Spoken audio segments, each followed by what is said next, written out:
RECOVS is an acronym that's common to the fire service. It provides a tactical guide to carry you through an emergency.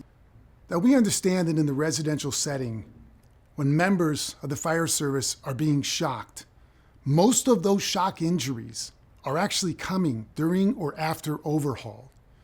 Now, there's an inherent problem with this, because if we've moved into the overhaul phase of an operation, that means the primary search has been done. We've accounted for exposures.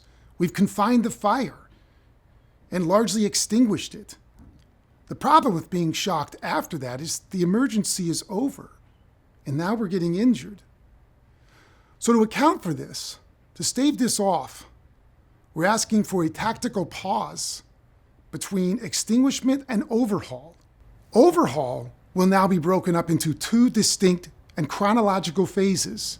Phase 1 would be an energy-focused overhaul. Members would be asked to account for the energy hazards that may be present on an emergency scene. Now, for a residential house fire, there may be as many as 5 separate energy sources. You can have power from the utility, which is the drop from the street, oftentimes controlled at the breaker panel. You can have photovoltaics on the rooftops, or maybe in a field nearby. You can have battery energy storage systems commonly located in the garage. They can have generators, or you can have EV to G, which is electric vehicle to grid. These systems must be accounted for during the energy-focused overhaul. Now, you don't have to stabilize these systems, but the incident commander has to be aware of their presence so that they can determine the boundaries for thermal overhaul.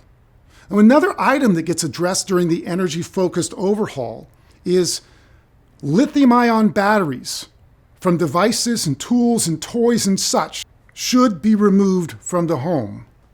They should be placed at least 20 feet away from all combustibles. They get their own spoil pile, which is separate from a traditional spoil pile.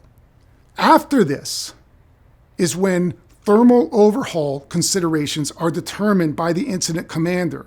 But what's important is that it is the active pursuit of energy sources and their status that is addressed prior to moving into thermal overhaul. And there's a good reason for this, because thermal overhaul is where we're being shocked.